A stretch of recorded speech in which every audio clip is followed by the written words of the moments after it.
Adui iko mbele.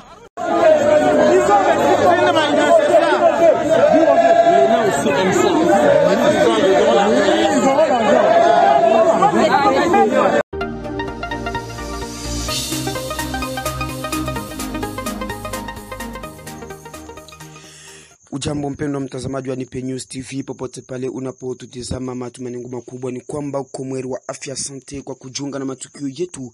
Jina langu ni Andrea Mlima, mtazamaji wetu ambaye nakujia na matukio yetu. Tuanze moja kwa moja matukio yetu katika mkoa wa Ituri, ambako kwa mara nyingine tena vikosi vya Tanzania vilihopo nchini Jamhuri ya Kidemokrasia ya Kongo vyapambana na magaidi wa ADF mkoani Ituri.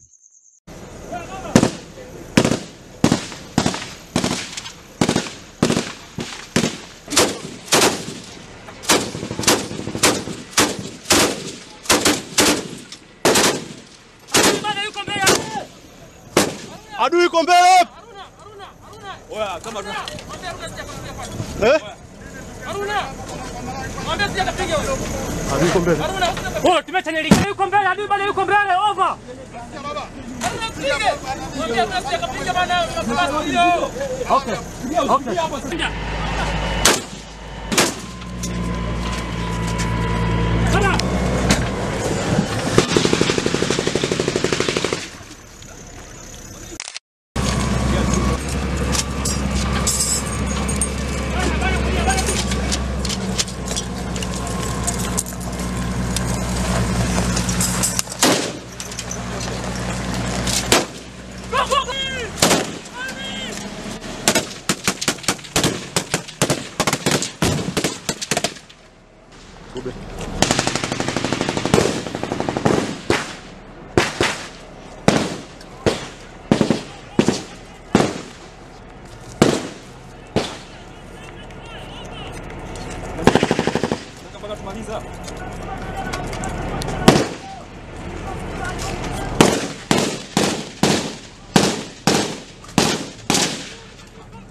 Huko Kinshasa ni kwamba vuta ni kuvute yashuhudiwa jijini Kinshasa, na hiyo ni baada ya wafanyakazi wa Anatra kudai mishahara yao ya miezi kadhaa bila kulipwa na serikali.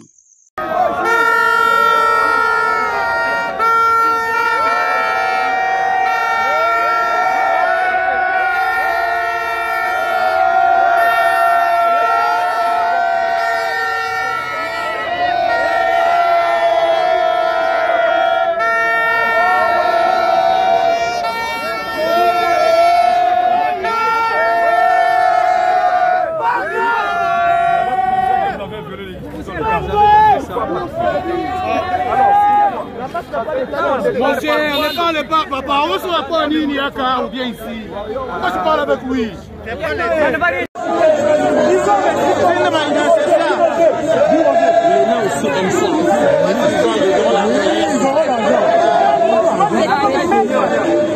Où est votre DP d'abord? Comment il vous revendiqué à la boulevard Konarine? Vraiment, nous devons revendiquer que nous avons machine à prémative parce que nous devons réclamer notre droit à la biseau. Parce que quand il y a d'autres travail, on a parce que 45 mois impayés. Donc comme il y a un niveau à réclamer, on a le droit à la biseau. Donc on est comme ça. On va réclamer notre droit à la biseau. Attention, le commandant a besoin. Il y a un autre qui est un niveau à prémative. Le chef de l'État, Ayeba, Ayoka, qu'est-ce qui nous va avec les emplois? Donc c'est qui bilot comme il parlait. C'est là qui bilot comme il parlait.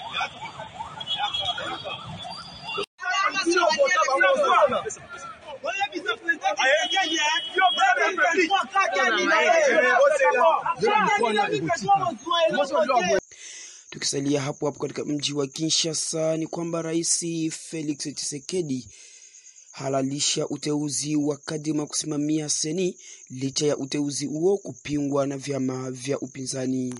J'ai décidé de signer l'ordonnance désignant les membres du nouveau bureau de la CENI. Huko Kalemi ni kwamba kwa mara nyingine tena waendesha pikipiki maarufu kama wa motar waandamana vikali na kusema kwamba ushuru ni mwingi zaidi.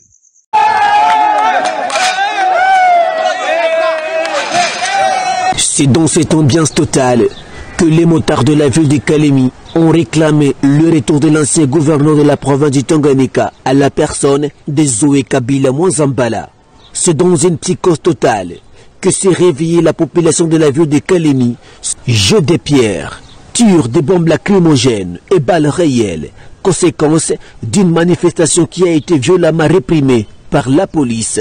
Les manifestants sont des conducteurs de taxi-moto communément appelés motards qui protestaient contre la multiplicité de taxes dans leur secteur. Contre toute attente, ils réclament le retour de l'ancien gouverneur Zoé Kabila Mwanzambala qui, selon eux, aurait allégé les lourds fardeaux de taxes pendant l'exercice de ses fonctions à la tête de la province du Tanganyika. Document ni droit à l'État, tu n'as pas ça lipa. Document ni droit, tu n'as pas ça lipa. Lakini wanabibeleza bananiasene mubaya. Kama nchi ndio inazidisha, lakini wanaingia nayo inazidisha. Kata service bafuatane kadi kumeria ya maliza yake control. Unaingia tutalipa je? Maana sisi tutakula. Le transport routier est resté paralysé pendant toute la journée de ce lundi. Les usagers de la route et c'est son plan de cette situation qui a causé un manque à gagner dans leur quotidien. Pour l'instant, aucun compromis n'a été trouvé entre les associations des motocyclistes et le gouvernement provincial. La suppression de ce taxe jugée illégale reste la seule revendication.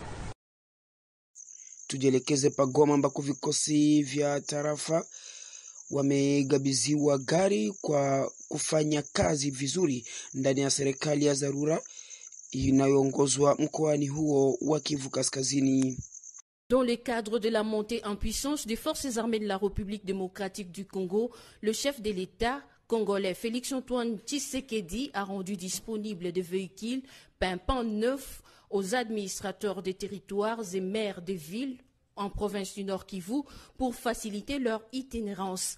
Et c'est le gouverneur militaire du Nord Kivu, le lieutenant-général Constant Dima Kongba, qui a remis ce véhicule aux bénéficiaires ce 22 octobre 2021, leur demandant d'utiliser en responsable dans l'objectif d'améliorer leur rendement et conditions de travail. Le chef de l'État, commandant suprême des forces armées de la République démocratique du Congo et de la police nationale congolaise et l'ensemble de son gouvernement a mis à notre disposition ce matériel, je venais de le dire, pour assurer l'itinérance au commandant que vous êtes, pour que le travail, pour que le service soit correctement rendu pour la sécurisation de notre population que nous sommes appelés à le faire pendant cet état de siège. Je vous exhorte à bien garder ces outils de travail parce que beaucoup parfois d'entre nous disent vous gardez ça ou vous utilisez en bon père de famille. Vous remettez ces outils de travail, ces véhicules pour l'utilisation en bon responsable. C'est pour le bien des services et je vous remercie. La dotation arrive à point nommé, a expliqué l'administrateur du territoire de Lubero en Lingala. Le colonel Donandonda soutient que le véhicule jadis utilisé n'était pas adapté au terrain. Ces véhicules ont été remis aux administrateurs des territoires de Beni, Lubero, Rutshuru, Nyiragongo, Masisi et Walikale, mais également aux maires de Goma, Beni et Butembo. Tukisalia hapo Goma ni kwamba na mwanajeshi anaongoza serikali ya dharura amekutana na wajumbe wa vikosi vya Umoja wa Mataifa na kuzungumzia masuala ya amani nchini Jamhuri ya Kidemokrasia ya Kongo. Nous avons pu échanger sur les différents domaines dans lesquels nous pourrions renforcer encore cette coopération. Sur les questions sécuritaires, il se trouve que je suis accompagné dans cette mission par le général Hiram Diop, qui est le chef du bureau des affaires militaires aux Nations Unies, qui supervise toutes les activités militaires des Nations Unies. Et nous avons pu aussi avoir un échange assez approfondi sur les questions de coopération sécuritaire, mais en n'oubliant pas évidemment qu'il y a pas que la réponse sécuritaire très importante pour répondre aux défis du Nord Kivu et de l'Est. Il y a aussi l'intensification de la coopération régionale, des efforts pour favoriser la réconciliation entre les communautés, d'autres problèmes comme l'exploitation illégale des ressources naturelles et autres, et tout ça bien entendu, nous devons continuer d'y travailler, c'est notre détermination commune. Mais en tout cas, merci encore, Excellence, Monsieur le Gouverneur, et c'est toujours un plaisir de se retrouver ici à Goma, au Nord Kivu. Bon, on est d'abord face à une nébuleuse de groupes dont certains, notamment les ADF, finalement répondent aux offensives qui les déstabilisent et qui les affaiblissent en allant tuer des civils, souvent, en tout cas parfois, dans des localités très reculées. Donc c'est un défi très compliqué, en même temps ce sont des drames humains. Comment avoir plus de renseignements?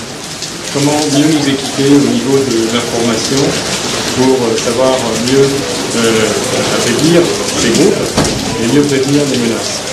Nous avons beaucoup parlé de l'échange de renseignements, de la manière dont on pourrait améliorer notre capacité collective à avoir de renseignements, à mieux l'exploiter.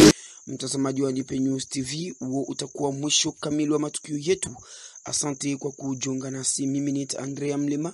Ni bora kusubscribe na kusambaza matukio yetu kwa wengine. Sina la ziada, baki nasi. Kwa heri. Wapendwa wa diaspora, hii ni kwa ajili yenu. Ungetamani kupata matukio na habari zote za nyumbani pia na za dunia? Suluhisho limepatikana. Fuatilia sasa kila saa na dakika Nipe News TV. Kupitia Nipe News TV utapata habari zenye uhakika. Hili uwe napata habari kila dakika. Subscribe chaneli hii ya Nipe News TV. Baba, kaka, mama, Nipe News TV ipo kwa ajili yenu. Helimika, jifunze lugha sasa kupitia Nipe News TV.